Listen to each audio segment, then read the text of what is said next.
Hello, everyone. This is Janet Cape with the Socialite Production, where we are connecting the world through faith, culture, and entertainment. I am here at Chester High School with one of my favorite individuals that I've been trying to get on this platform, not even so much on the platform, but for you guys to hear his voice. I'm going to let him introduce himself. My name is Carlo Wilkes. I'm from Chester, South Carolina, here with my friend Jeanette. And we're here at his high school in the gym on a Saturday, a place that he loves, a place that he grew up, a place where he has a story. And so this conversation, I'm titling it Keep Going, because with his story, it just keeps going and he keeps going, and it's an encouragement and empowerment for you all to keep going. Before I go deeper into what we're going to talk about quickly with this platform is storytelling. Storytelling, not so much to promote a business or a thing, but to promote a visionary and the purpose behind it. And so today, this visionary, this purpose, as he introduced himself, name is Carlo Wilkes, and we're going to go a little bit more into who he is. So Carlo, you said you're Carlo Wilkes, you're from Chester. All right, go a little bit deeper. Who is Carlo? Who's the man? I'm just a man that loves people, love my community, just love helping people grow in whatever area they are in, or whatever stage they're at in their life, you know. I'm a person that love my family, I love my friends. That's just a few things just to, you know. You're missing I mean, that is a part of who you are, but in reference to who you are as it relates to character, who will people, like, what is your brand? What is that signature as far as who Carlo is? What you're known for? A person that always shows up, you know, a person that's always going to give you my best, you know, a man of faith, a man that, you know that all of my success or my life or my story is, you know, all because of God, you know. Yeah. He's a man of faith. Like you said, he always shows up. When I say he's always on time, like if it's for a customer, family, whatever, he'll show up and he'll be there. He'll make it happen, right? You're also a connector. Yeah. All right. You missed a big piece, right? How are you a connector? I mean, I love connecting people for whatever needs they're, you know, searching for at that particular time or things they're going through. You know, from where somebody might call me and say, hey, do you know somebody who does this? I like to just put people together in whatever form it is. You know, if you're looking for a mechanic, I know this guy, call him. If you're looking for a person that does just anything. I just like putting people together because I believe in connecting people. You know, the person that you're connecting, they're trusting you from your experiences from that past person. Well, it's in my business. People connect me with people. Right. And they entrust that I'm going to take care of the person that they sent to me. So I like to connect people, knowing that they're going to be taken care of by the person that I'm sending, or the two people going to end up working out whatever the need is. Right. Definitely. And I wanted to build on that. So he's a man of faith. He's a connector. He shows up. He loves people, even people that don't love him. And when I say that, not saying that you allow people to play you, but you're more purpose over petty, right? So you're going to see the purpose behind it, and also see when it's time to walk away. Nah, I'm not for you. I'm not doing it, right? Correct. But with all of that, talk about what you do professionally and how it connects to who you are. Well, I own a luxury car dealership by the name of RPM Motorsports of Atlanta. Is that what's on this? Was that, oh, y'all see that? That's based out of Atlanta. You know, I've been in the business for over 24 years. So I deal in luxury and non-luxury vehicles, customization. You know, so in that business, I meet a lot of people, and a lot of people come to be based upon referrals from other past customers or just relationships.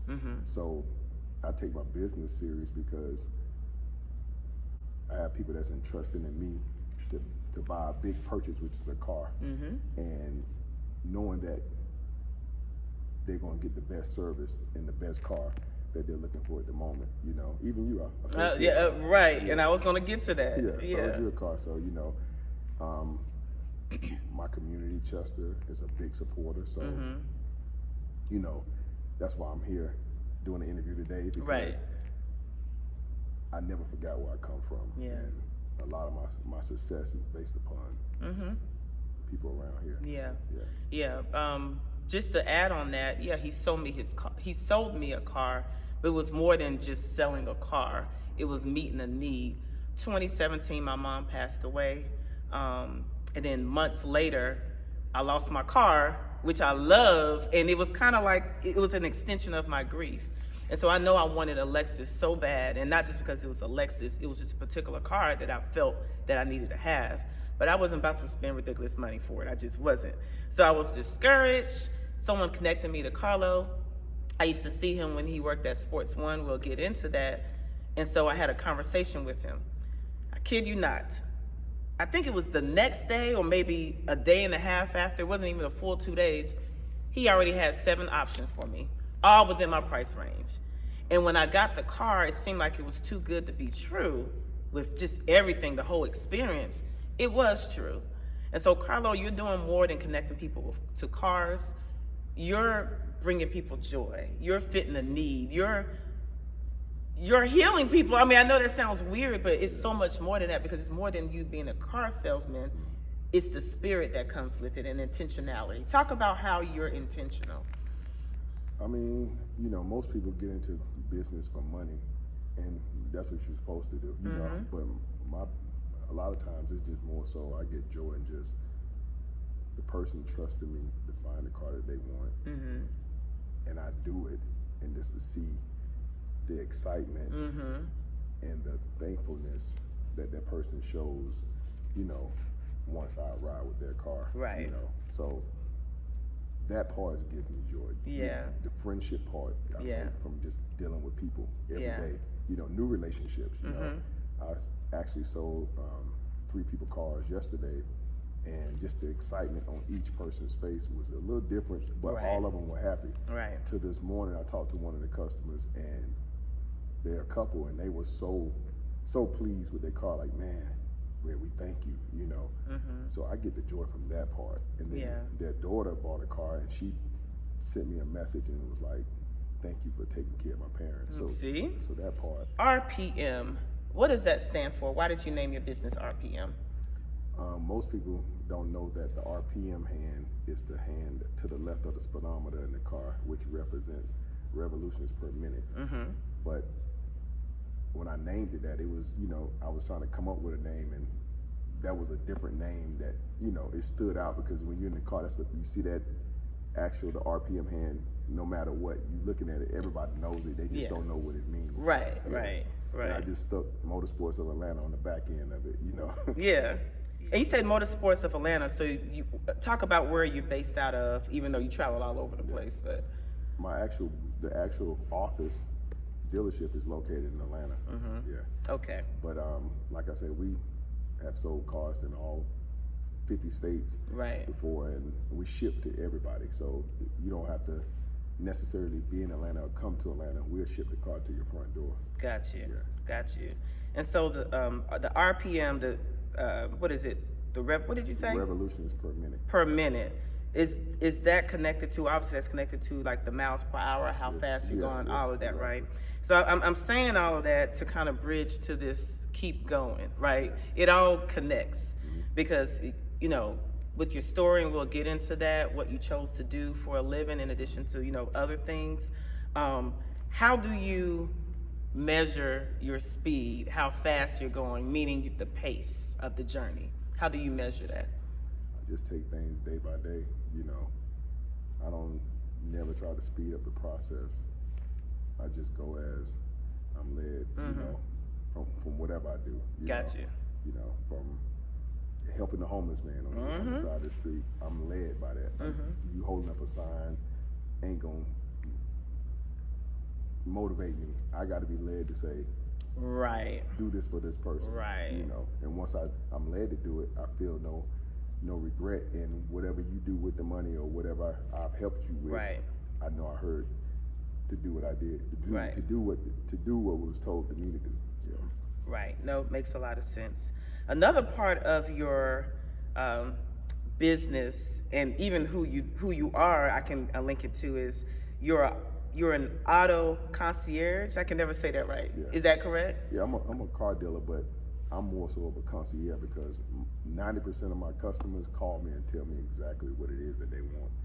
You know, from what color of the car, the miles they want to stay up under, the price range they want to stay up under. If they need custom work done to the car, we can do that also. So I'm more so of a, like I say, a bridge and a concierge. Like, you know, people like to say the plug. You're going to call me and say, hey, I'm looking for this car, this type of price range, this color. Or you're going to tell me, hey, I need this car, but I need it shipped to here and then shipped back here on this. Whatever you need done, and you got it. I'm going to get it done. I'm not going to tell you no. Right. You know, so yeah, that's pretty much it. And it is more, it extends beyond him selling cars. That's pretty much kind of how you operate wherever God aligns. Like, you ain't doing that for everybody, but like for your family, and that's like who you are. So you moved to Atlanta, but before you moved to Atlanta, just in reference to Chester, this high school, this town, why is it so special to you?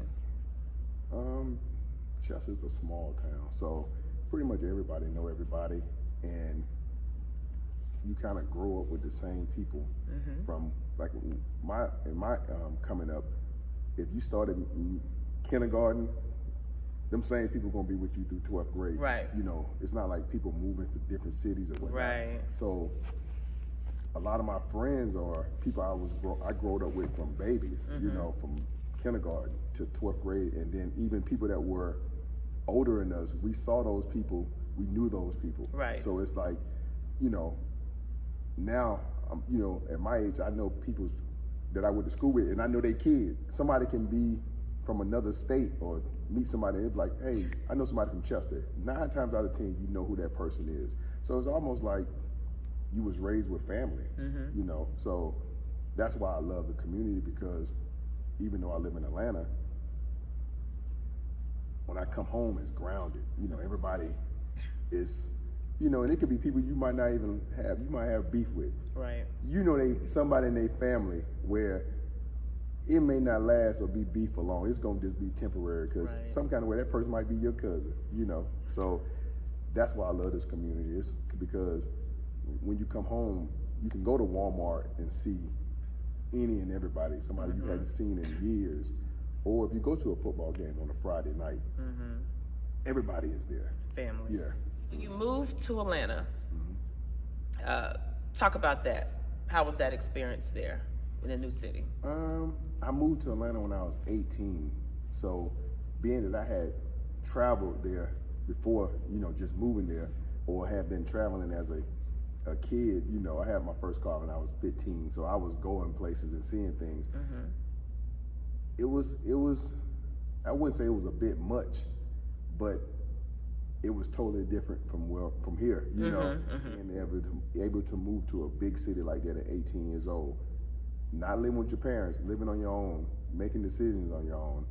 It grew me fast. It grew me fast, and it molded me into an entrepreneur. It molded me into, you know, great work ethics. Even though, like I saw, my mom and dad, you know, were workers. Like most people in this town, they worked, you know. So I saw my mom and dad, man, they worked on the same job for over 30-some years. So being around that as a kid coming up, it made me want to work, and, you know, motivation to go out and, you know, make better of myself, you know, instead of just looking for my parents to take care of me. So moving down to Atlanta at 18 years old and working, it wasn't, I couldn't sit around and lay at mom's house and expect for them to take care of me. So it was a great experience, you know, at a young age that most kids these days, you know, this was before cell phones. Right. It's a little different. Yeah, it was before navigation and stuff like that. So you really had to grow fast, you know. So it was a great experience, you know. That's why I still live there. It's a great city. So you said you had to grow up fast, even from a teenager to a young adult in Atlanta, right? And so growing up fast, in reference to the title of Keep Going, right? You went a little too fast in a particular direction that, while yes, it was not the best situation, but it was a part of making you who you are, right? So tell them a little bit about that story. And the story we're getting into is every year, what is the anniversary date?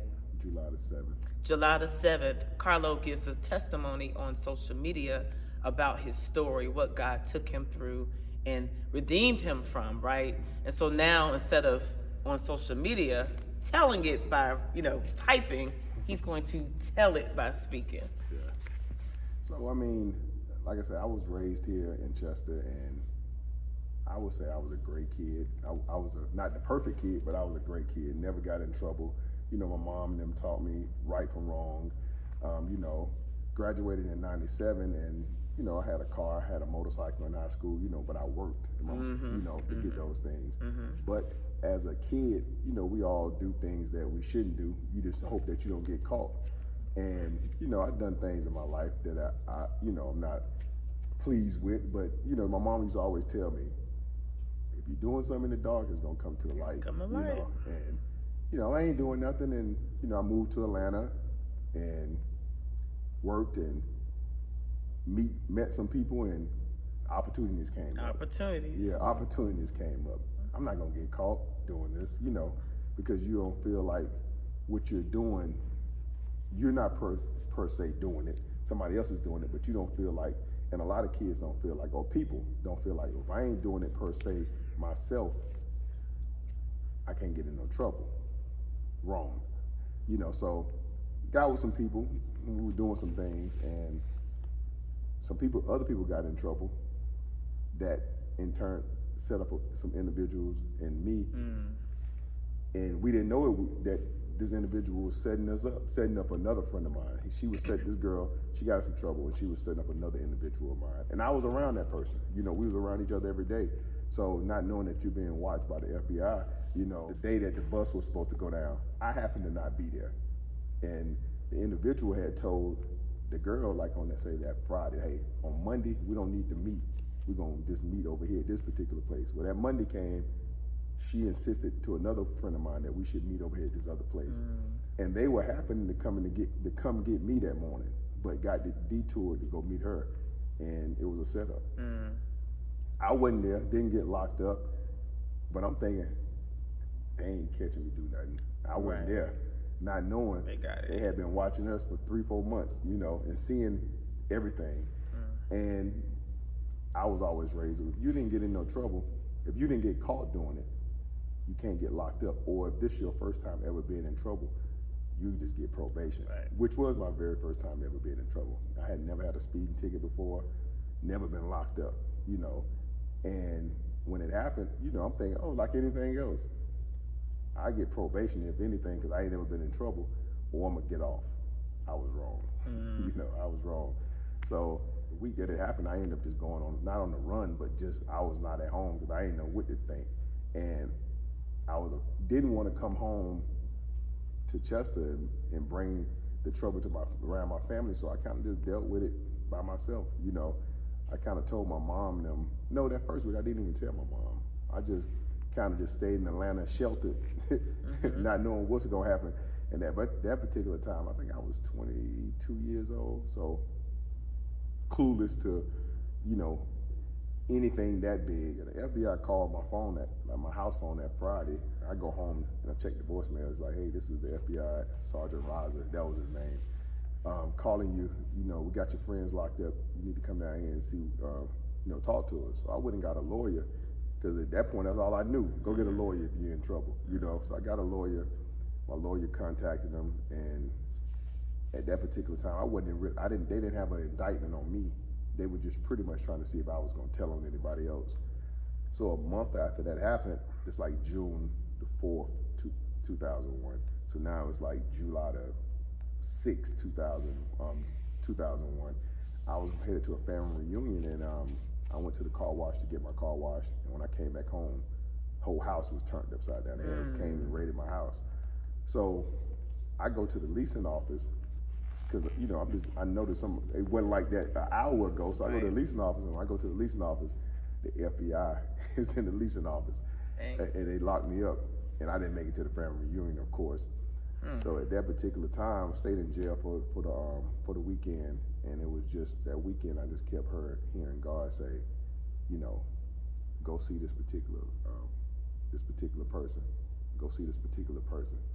So I got out that Tuesday, went to court that Tuesday, got out on bond, and my pastor friend, still to this day, we stayed in the same building, and at that particular time, he used to always tell me to come to church. I'll see him on that, I'm gonna come. I never would go. Well, that particular time when I got locked up, God kept telling me to go see him, go find him when you get out. And I told God at that particular time, like, hey God, you get me out of this, I promise you I'm gonna change my life, you know. So got out that Tuesday, and he was the first person I saw. I got back to the building, first person I saw, I told him, hey, I need prayer. I need to, pray. I need you to pray for me.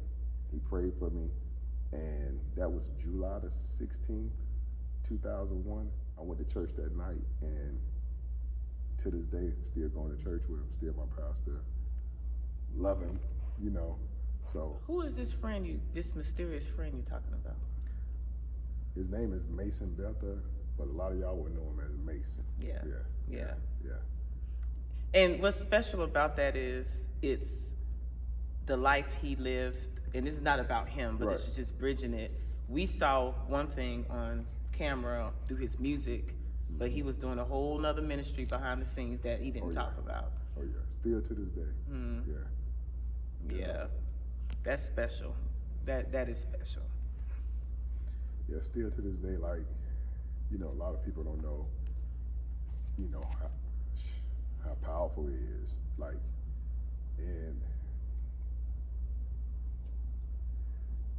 he's so for the people.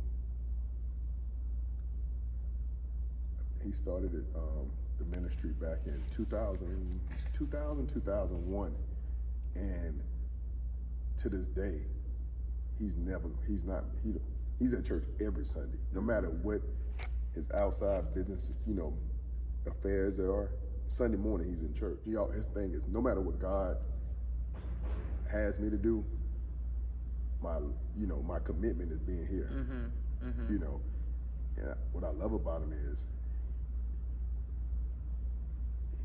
he don't need 30,000 members. Long as his thing is, if I have 5 faithful, I'm gonna be here. Right.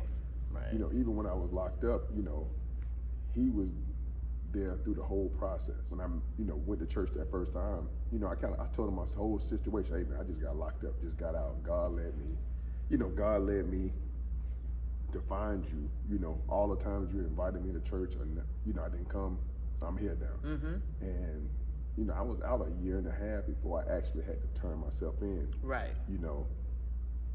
So during that time, like right when I got in trouble, I was just stressed out from stressed out that I'm in trouble and I might be going to jail. Right. But just just the whole fear of being in trouble. Right. And I'm young. I'm 22 years old. I don't know.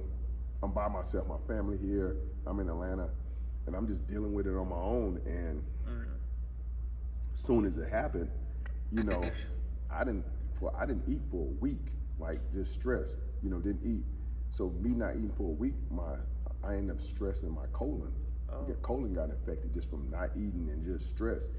And, at that particular time I started going to the doctor because I was just, stomach situations, and the doctor like, you stressed, you know what I'm saying? So the doctor pretty much told me like, hey, you done infected your colon, you need to go ahead and have this surgery, which the surgery was to take out my colon. And you're gonna have to wear a colostomy bag for 3 months. And I'm like, oh, I'm not doing that. Right. You're gonna have a scar. Oh, I'm not doing that. So I pushed it off for like a year and a half. 2002 March, I go to court, and what I didn't know is, with the feds in the state, yeah, you can get in trouble, you can get probation. The feds, they go by a guideline, which a lot of kids and people don't know. You can go do a crime, and if it's a federal crime, they go by a guideline in the scale. And the scale, it comes across, and wherever that guideline is, that's the time that you're gonna be facing. Oh, wow. So with my situation, never being in trouble, and the guideline, it came up to be 24 to 36 months. It wasn't probation. It was 24, 36 months, first offense.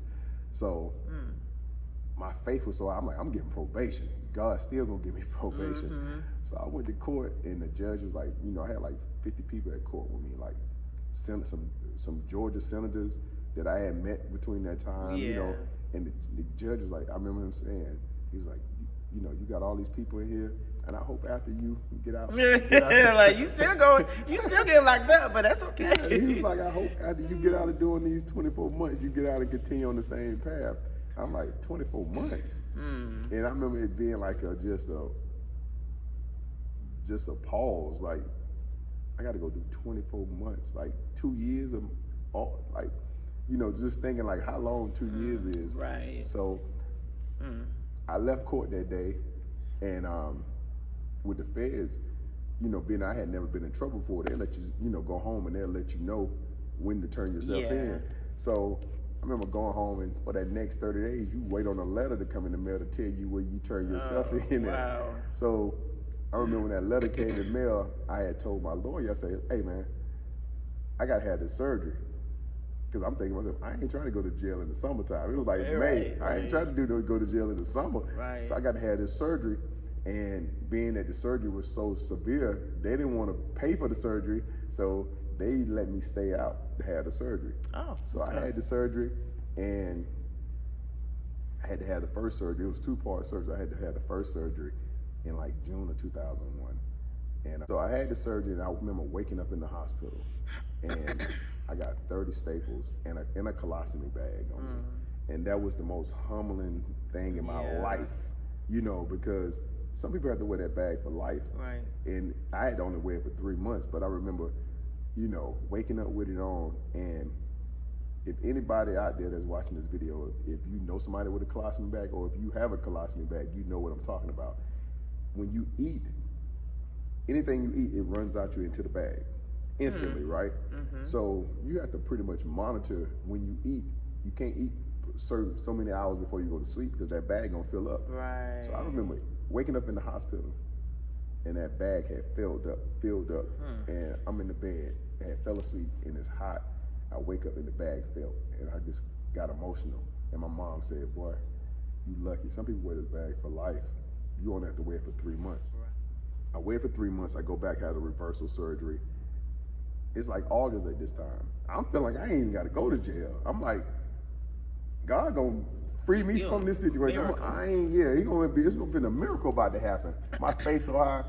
And around May of that year, no, December came, and I remember like it was yesterday. It was December 13th, 2002. And I called my probation officer, and the lady was like, you got some good news and you got some bad news. She said, the good news, you're gonna be in Atlanta. The bad news, you got to turn yourself in at 12 o'clock. And it's like 10 o'clock in the morning. Oh, wow, like, immediately. Yeah, it's like 10 o'clock in the morning. She said, you got to turn yourself in at 12. I said, what? She said, yeah. Because at this point, I'm thinking I ain't got to go. I'd have been out for the last, you know, I've been out for the last 6 months. So I remember calling my pastor, and I said, hey, man, they told me I got to come. He was like, where you at? I said, I'm at my cousin's house. He came and picked me up. And I remember that drive like it was yesterday, because I'm thinking in the car, like, this is the last time I'm going to be seeing anything for 2 years, because it just instantly happened. Wow. And he took me in, to turn myself in, and time started. But what I love about him so much, you know, throughout that 2 year, he came and saw me every month. He was there. Letters, phone call, you know, I was able to call, visits, you know, for the whole time. When I got out, he was there to pick me up, you know. So, like I said, I owe nothing but a level of just honor, you know, to him for, you know, all that he do then, still to this day. Yeah, still to this day, you know. And I tell him, it's funny because I tell him all the time still, you know. So Carlo, well, I know you're emotional. I know it's probably uncomfortable, but you're talking about somebody that's a giant in your life. Just look at the camera and tell them whatever you want to say to them.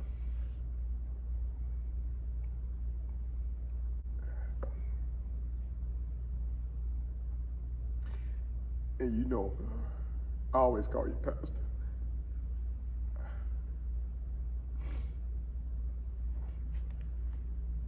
I love you.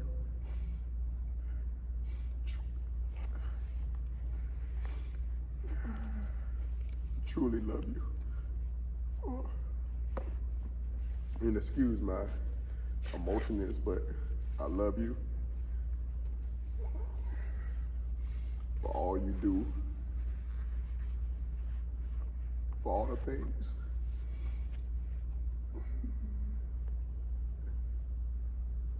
you don't get credit for. Credit from people. God knows all the things. God knows all the things that you do that's not seen for people. God knows the last 25 years, all the things that you've done for me, countless of people, you know, it's never forgotten. It's never forgotten. Like, I will forever be, you know, appreciative.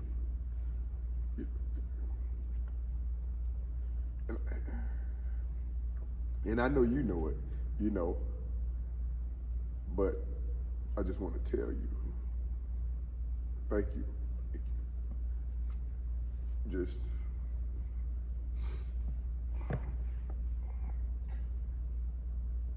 because you didn't have to do it, you know.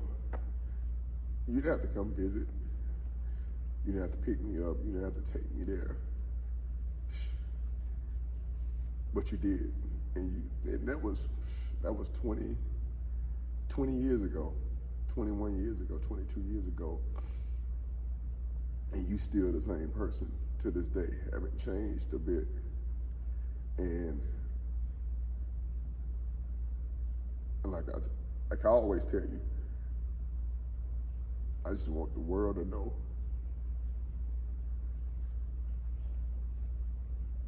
all the good that you do. That's it.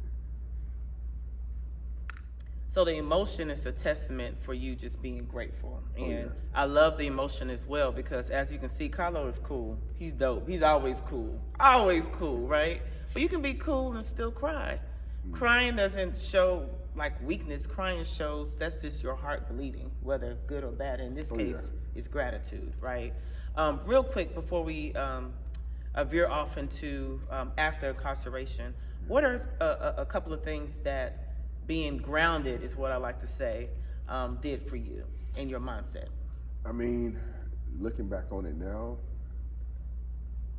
I would never want to go through that again. Right. But I do feel like it was needed at that particular time, and I see what God,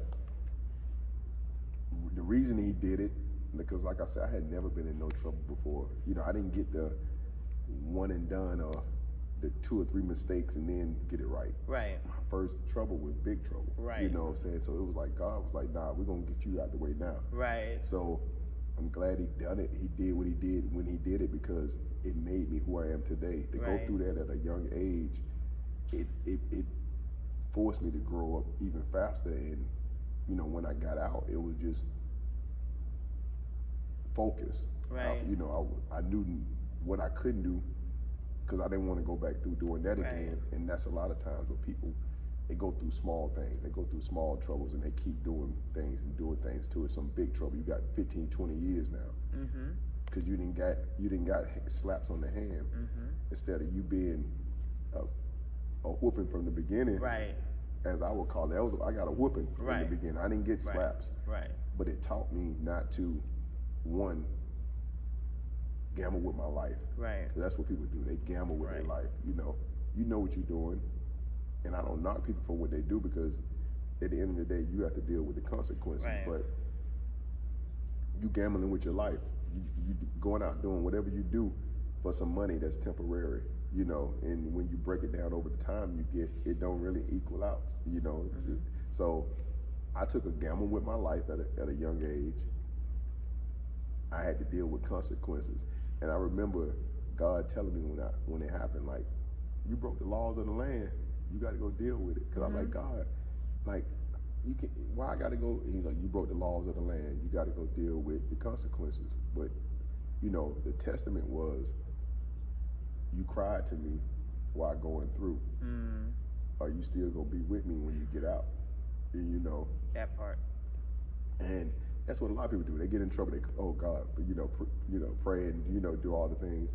But you know, to this day, I know all good or bad that comes to me, it was God, one, or it was either a lesson God was putting me through to be stronger, even from my surgery. Like I said, I had that surgery, and that surgery made me a man. Like, it made me grounded, made me an adult, because just, you know, going through something like that at a young age, most people go through that type of stuff as a you know, older adult. Right. And you know, but it trained me to, you know, wake up, you know.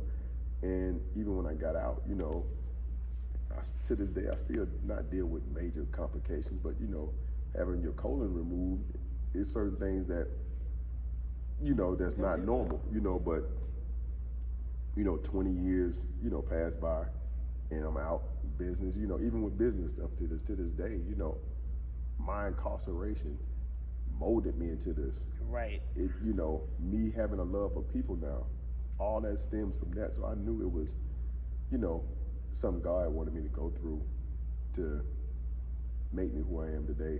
You know, certain things I don't do. Like, I don't drink, you know, I don't smoke.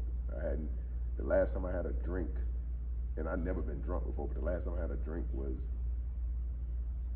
the week that I got locked up. That's been 20. That was June. I remember the day. It was June the 4th, 2001. I remember where I was at, everything, like it was yesterday. And to this day, you know, owning restaurants and stuff. That's what I was about to say. It's interesting because you've been around it socially and professionally. Yeah. Even owning restaurants, people are like, hey, you know, you don't drink. How can you be around it? I'm like, I never had the desire. God took the desire. I don't have the desire.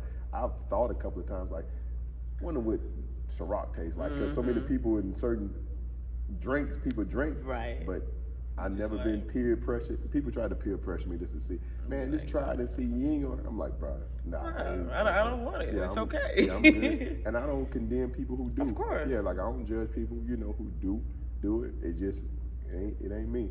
Well, I like the message, especially, well, for our generation and beyond, but the younger generation, because a lot of pressure exists now. There's a lot of pressure then, but now it's even more because of social media. Right. And so to hear you say that, I don't know if you have anything to add for that generation, or if you said it all, but I think it's important.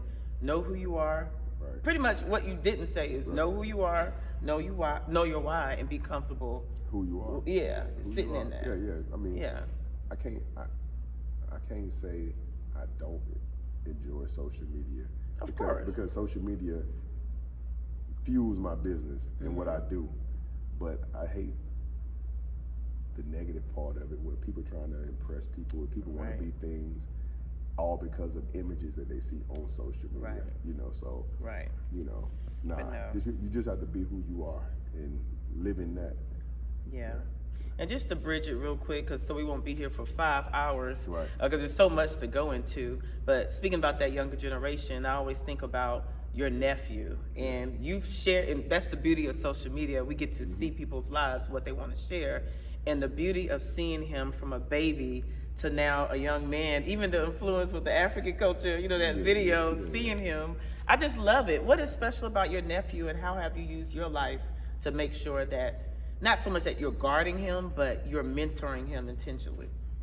Well, I don't have any kids, and like I said, before he was born, I was just, you know, putting everything before family, business, just life. You know, my family was important, but I was, you know, a lot of other things I put first before the main things. And he was born in 2017, and it was almost like a child I didn't have, you know. And we just built a bond over the last 7. He's 7 years old now, and people think he's my kid. I'm like, nah, that's not mine. He have a mother and a daddy of his own, but I just, just love seeing him grow, becoming his own person.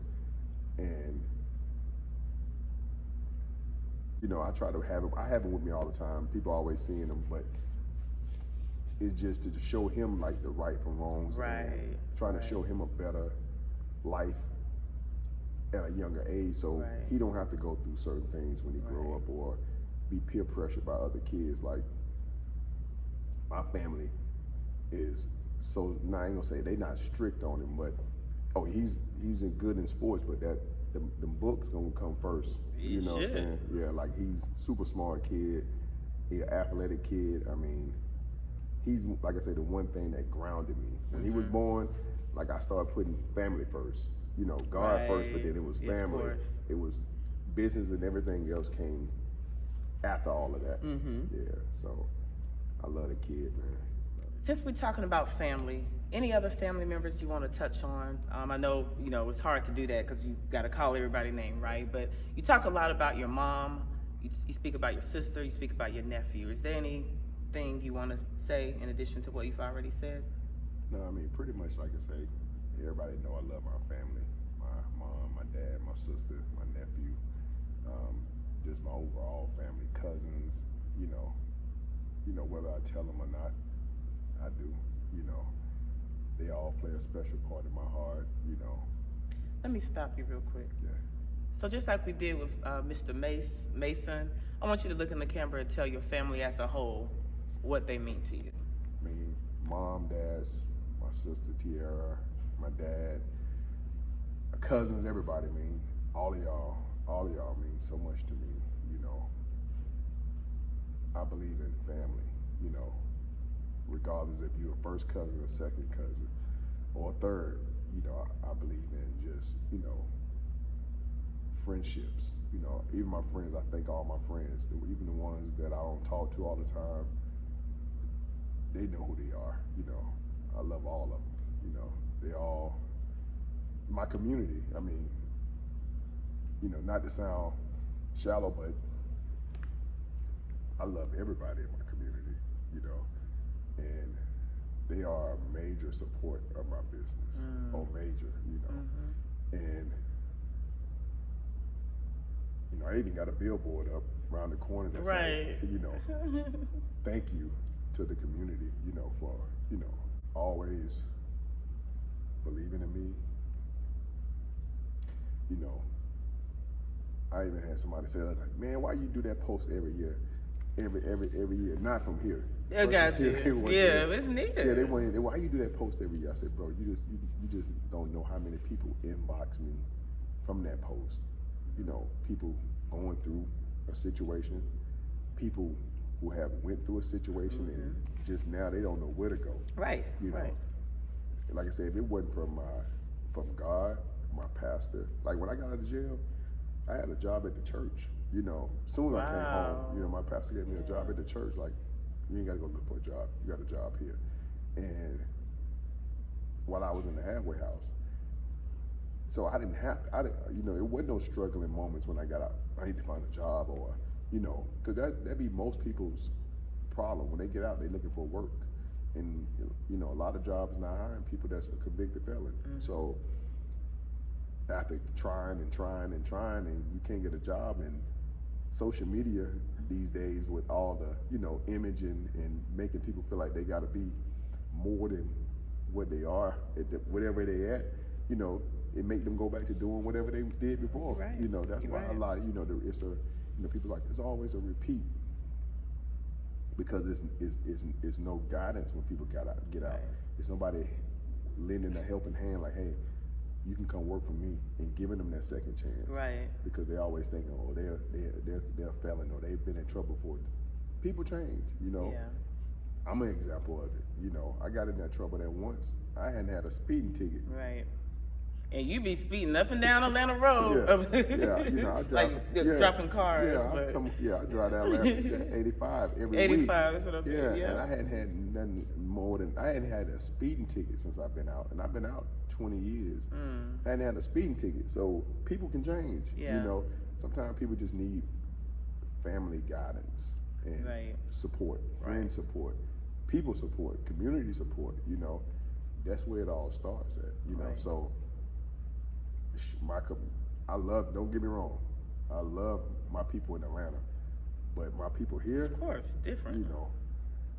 It's truly, like, it's emotional. I get emotional when, it's a joyful emotional. Of course. But, I love my community. I do. And your community, I'm sure, loves you. Oh, yeah, you do. You came out, got employed with the church. Just such a blessing. Mason's definitely been a blessing to you and still a part of your life now. But the topic of this conversation is keep going, right? So you kept going. From there, I don't know if you tried to get in corporate, but I believe you just created your own opportunities with RPM, with you investing in businesses and things of that nature. You want to quickly kind of talk about your mindset and perspective with going, because anybody creating their own thing, it's like, hey, can I do it? You have all these things to tell you why you can't, but I feel like you felt like you could. Oh yeah, because going through, whether you did 1 day in jail, 20 years in jail, that place can break you. You miss out, you lose out. Like, I didn't, family members can die. You don't be able to be there, for their homegoing. My sister graduated from high school. I missed prom. So, I got pictures to see, but you can't be there. Yeah. So, when I got out, it was almost like fuel. Like, I can't go back. I'm never going back there, and I'm just gonna spend every day making it the best day. Do I have bad moments? Yeah. Yes, I do. I have bad days. You know what I'm saying? But I don't let it stop me. I tell people all the time, they're like, man, you up every morning working out at 5:30 in the morning. I say, yeah, because it was a time where I was forced to get up every morning. You can't lay in the bed in jail. You know what I'm saying? I was forced to get up. And people don't appreciate freedom. Freedom. Yeah, people don't appreciate freedom. So, yeah, I get up every morning at 5:30. My body wakes up every morning at 5:30. And I work out, you know what I'm saying? Because I've learned with having, the surgery and stuff, your health is important. Right. People take it for granted. Am I the perfect person? No. Do I eat everything right? Absolutely not. But every day, I try to be better than I was the day before, Yeah. And pretty much, like you say, I started selling cars. And just to back up, the reason how I got into the car business, when I got in trouble, I had a new Cadillac Escalade, and the feds were trying to take it. And I was like, it's like, just bring the car down so we can, for evidence. I'm like, what evidence? It ain't, ain't nothing in it. So I took the car to a dealership and sold it. I'm like, I'm not gonna mess up my credit, because I knew they were trying to take it. I took it and sold it to a dealership. And like 2 weeks later, after I sold the car, I called that dealership back and I said, hey man, can I get a job there? Because I knew I was in trouble. I'm like, I gotta go. If I go to court, my whole thing was, if I go to court and I've been working, judge gonna give me probation. So I called, hey man, can I get a job there? Just playing. They like, yeah. And I started working selling cars. I ain't know nothing about selling cars. And I sold cars for a year and a half, like prior to going to jail, and got actually good at it. But I couldn't really be great at it because I was focused on, I gotta go to jail. Yeah.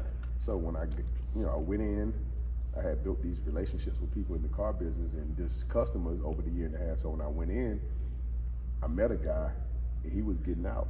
And he said, I got this car dealership. I'm like, man, I've been selling cars for the last year and a half, blah, blah, blah. So when I got out, I called him. And 2 years later, I got out, I was working at the church. And I ended up calling him. And I said, man, I'm out, this and the third. And I went and started working for him. And that's how I got back into the car business. And I worked for him for like a year and a half.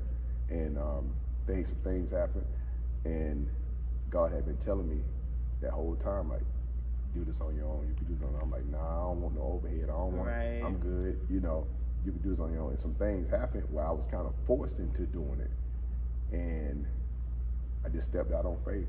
You know, stepped out on faith, and all the, you know, everything aligned, and it happened. And I've been in business now. This the 17th year. Wow. Yeah, 17th year. That's a whole child. Yeah, exactly. Whole child. No, that's a blessing. And so, not to go deep into everything else, but in addition to that, you also, you know, did investment with restaurant, Sports One here in Charlotte, and then you also did real estate. Yeah. You know, and you did probably other things that we don't necessarily know about, but you're creating opportunities and have created opportunities, not just for yourself, but your employees, because you have employees too. Yeah. So it's pretty dope. I always had that hustling mentality. You know, just always, even when I was young in school, I would go to school, go buy candy and get to school and sell it. And even when I moved to Atlanta, I remember this like yesterday too. I moved to Atlanta, that was back in 98, 99. So that was back when they had like fake Rolex watches, Movado watches. I remember I would buy them watches and bring them home and people and sell 10, 15 watches. You know what I'm saying, the weekend. So I always had that other hustles, but that hustling mentality. So to now where the car business is like a legal hustle. Right. That's all it is. Right. I never was, even when I got out, my mom was like, you need to go get a job and da-da-da-da-da. She didn't want me even selling cars. My mom, when I got out, I did the car thing before, but when I got out, my mom didn't want me selling no cars. She wouldn't even co-sign for me an apartment when I got out. She was like, I'm not putting my name on nothing. You ain't got no guaranteed job. Right. And the good thing about my mom, you know, of course she's not risky. So, and me, I'm more of a risk taker. So my mom, like I say, worked on her job 30-some years, same job. And she put my sister through college, no student loans. You know, my dad worked on the same job, the same 30-some years. So I always saw them work. But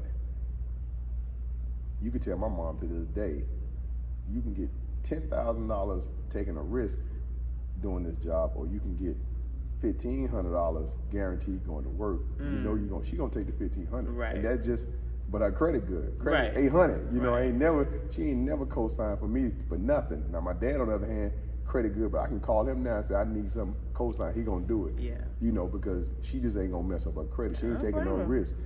Me on the other hand, I couldn't be locked in that box. So to that you know, that the car business, if you don't work, you don't eat. So that's why people see me now. They'll see me driving to Chester or delivering cars in Chester every week. Because if I don't work, I don't eat. Right. You know what I'm saying? So people like, man, do you live in Atlanta? Because we see you here so much. I'm like, bro, I be here every day. If it's a customer, if it's a customer here, if a customer, I've delivered custom cars in California, wherever my customer is, if I have to deliver it there, I'm going. Yep. Yeah, it ain't no, I can't do it. Right. You know, I might not be able to do it at this moment, but we'll figure out a day where it'll work for both of us. Right. You know?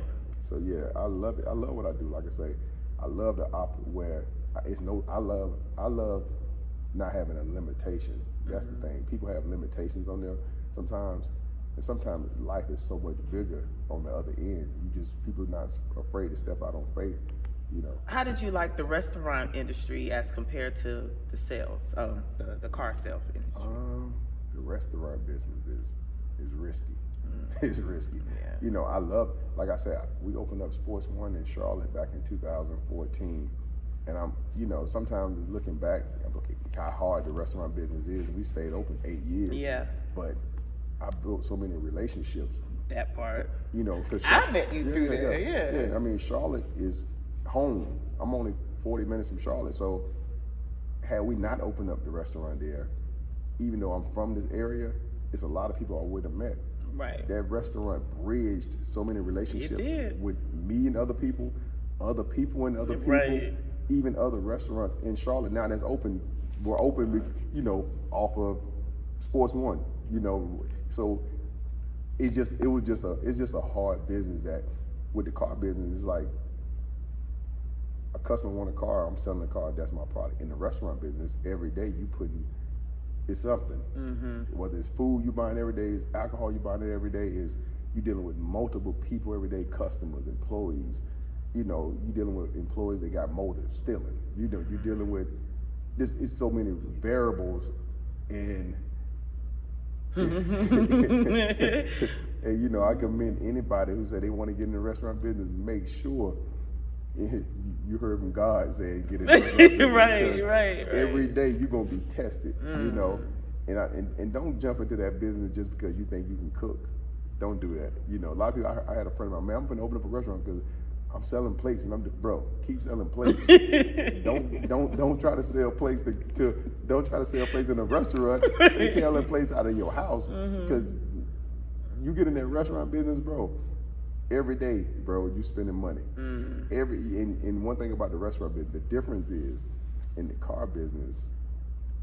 I know what I got ahead of me. I know what I'm dealing with. In that restaurant business, you have to set up every day as if you're gonna be packed. And you don't know who gonna come in. You don't know. Wow. People didn't know COVID was gonna happen. That part. Yeah. You know, a lot of big brand restaurants closed during COVID. You're right. And it wasn't because of them. It was just the economy. You can't.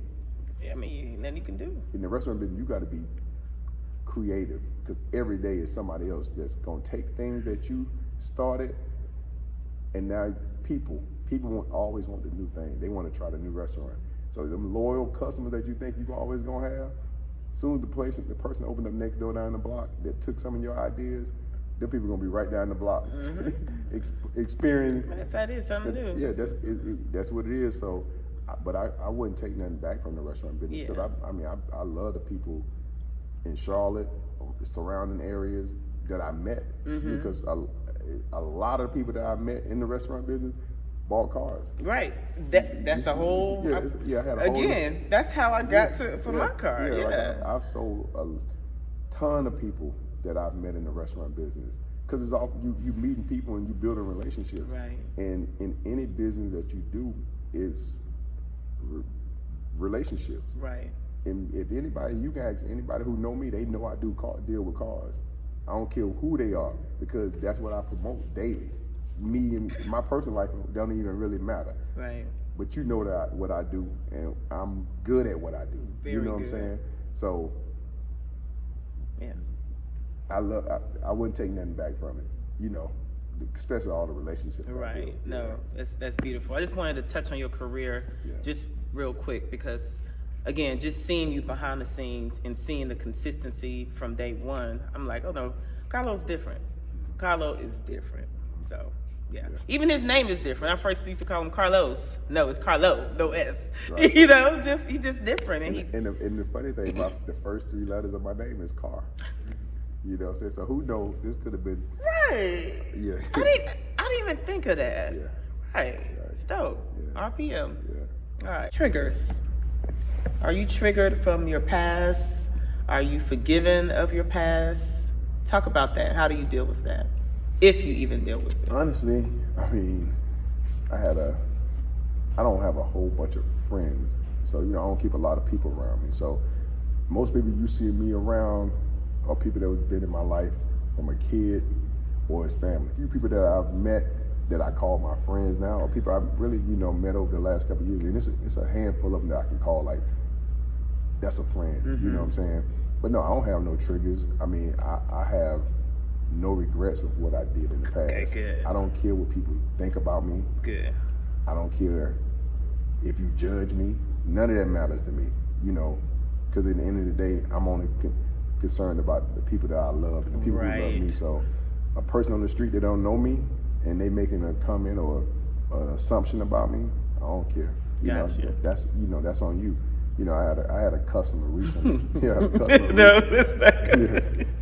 This little part of that story, don't go too deep. I had a customer recently, and you know, I known her, you know, for a short period of time, but she, you know, my past ain't no secret. Right. I publicize my past, so it ain't nothing nobody can come tell you about me that ain't already been told. And you know, she bought a car. She had the car for like 30 days or so, and something happened to the car. It ran hot. Something out of my control. It didn't happen before you bought it, and you had the car 30 days. But she called me and just was, you know, kind of being rude instead of calling me like something happened, you know, because I would have definitely stepped in and say, hey, go have this person look at it, because anybody who know me that I've sold a car to, my phone don't never cut off.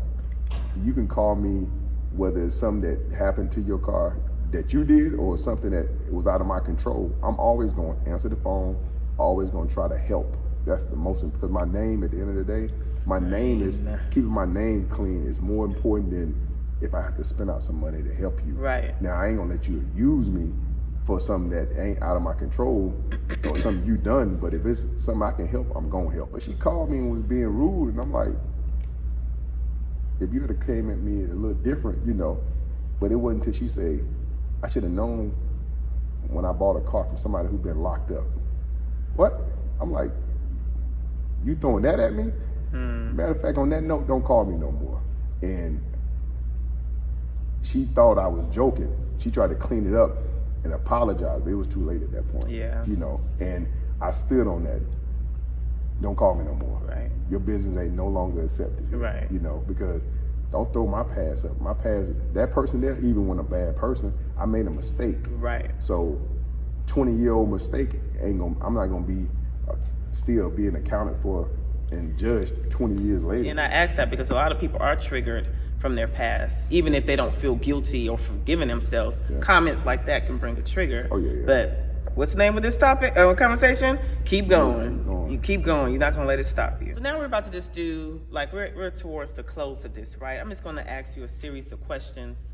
It requires quick responses. So I just want you to think about the first thing that comes to your mind, right? It don't have to be a long response. It could be one word. But this is the quick, keep going. We're going to keep going through it. That's what it is. We're going to keep going, okay? All right. Football or basketball? Football. Panthers or Hornets? Panthers. He loves his Panthers. We love Panthers, but this one right here, loyal. But anyway, let's keep going. Church in person or online? In person. In person. What does success look like to you? Happiness. Community feels like what? Love. Forgiveness looks like what? Peace. That's good. Yeah. That's good. Keep going, Jenny. Keep going. Faith feels like what? Love. And then vision, aka seeing. What do you see beyond what do you see beyond what you see? This is going to be the last question for the conversation. A family, a wife that I love, that person loves me. Kids. More successful businesses.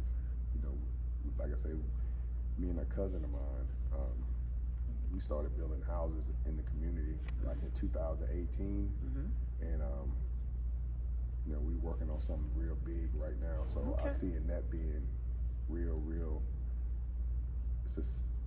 big and successful within the next 2 years. Okay. Yeah. Okay.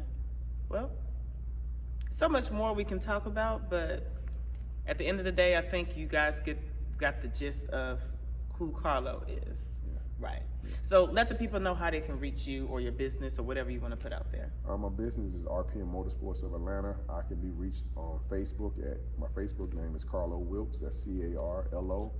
Last name Wilkes. And on Instagram, I am RPM ATL1. That's Robert, Paul, Mary, Apple, Tom, Larry, then the number 1. Thank y'all for listening. Yeah, and I just want to thank you for doing this, because you absolutely don't have to. You absolutely did not want to in the past, but I think this is a new season for you, and what I see beyond what I see for you is elevation. What I see is the world hearing more of your voice and your story. Yeah. What I see is you coming out of hiding, if you will, and now on that mountaintop to help change a lot of lives. Because the way you are, you don't just talk it, you literally walk it, and people need to see it. So keep going. Yeah, and I actually, like I said, God laid on my heart to start a podcast. Okay. I forgot about that. Yeah, I've already did the logo. There we go. So I see that in the podcast name is The Release, meaning the release, you know. Like it. And, you know, I'm looking for that dope person, female, that's been incarcerated before, that has got out and on a great path, where we both can just come in and talk to individuals that are getting that have gotten out, in the things that they're going through, individuals that are, just getting out, the challenges that they have, with society, because a lot of people don't know, when you coming home, it's actually scary, because you've been in a world for a period of time where that's all you knew. And now you're being put back into a society where you have to pay for everything. Right. People, demanding of yourself, and some people don't know how to adapt to that, because the world changes daily. You somebody that's been locked up for 10 years and didn't have to pay child support or take care of kids or buy your own food, or, and now you're getting out 10 years with no job, trying to support people and yourself. It could be a scary thing when you don't have nowhere to go, so I encourage business owners to don't frown upon people who've been locked up, because that person that you might be frowning upon might be the next person that take your company to another level. That's true. So you can tell if you're a smart enough business owner or a manager at a restaurant or HR person, you can tell people when they have changed. And sometimes it just takes giving the people an opportunity and letting them know, hey, I'm giving you this opportunity for you to believe in yourself, and for you to show me who you are. They may be your blessing. I know a lot of people that's now out that I can tell. I got a friend of mine now that lives in Atlanta. We were locked up together. He's building $1 million houses right now. I can call him right now, and he just built the house for $800,000. The house is valued at $1.7 million. And I saw the process. Me and this guy walked the track when we were locked up, talking about what we were gonna do. Wow. And when he got out, he wasn't building houses before, but he took a gamble on himself when he got out. He's married now. He's building houses. I have another friend that, that's out and has a trucking company. So it just, those people don't have to be entrepreneurs. They could be an employee to you, given the opportunity, Right. No, it's so many success stories, and I'm glad you said that. And I cannot wait for the release, because I'm definitely going to check it out. Definitely will just help to promote that, because it's a need. But again, thank you for your time, Carlo. I'm looking forward to hearing more of your voice, whether it's on the release or somewhere bigger. And I just pray that God will continue to help you keep going. Period. Appreciate you. Well, thank you guys for watching a Socialite production, where we are connecting the world through faith, culture, and entertainment. You guys stay tuned for more great conversations, more great storytelling. Thank you. You're welcome. Bye. Appreciate you. Thank you, man. Maybe let's go some more next time. Right. Yeah, we get a W the next home game. All right, appreciate you, Coach. All right.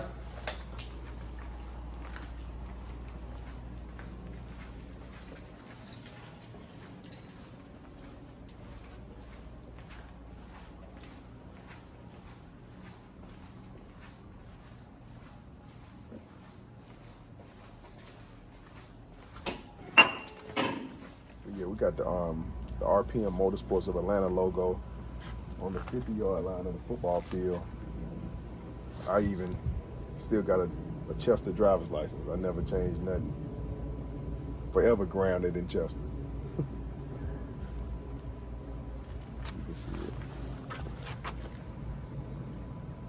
Yeah, I support the football team, and we do a sponsorship where we put the RPM Motorsports of Atlanta logo on the 50-yard line of the football field every football season.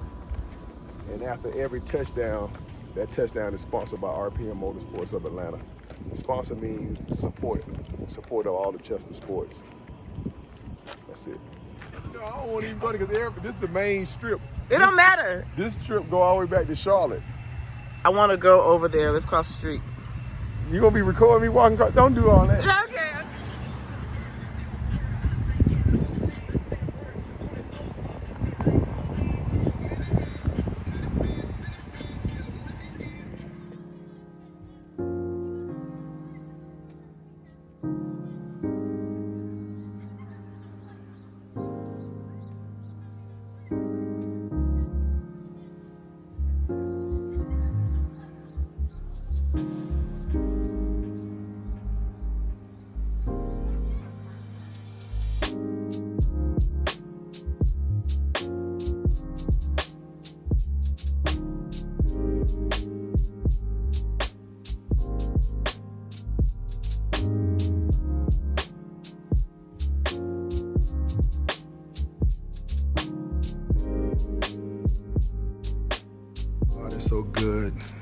look at the date, on this day 15 years ago, I entered into a situation that will forever change my life.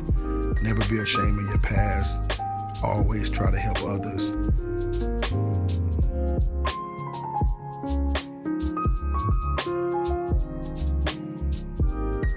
Utmost respect for this guy right here, man. He played a major part in me changing my life for the better. Also taking me to drop me off on December the 13th, to coming to visit every month, to picking me up on July the 7th, 2004.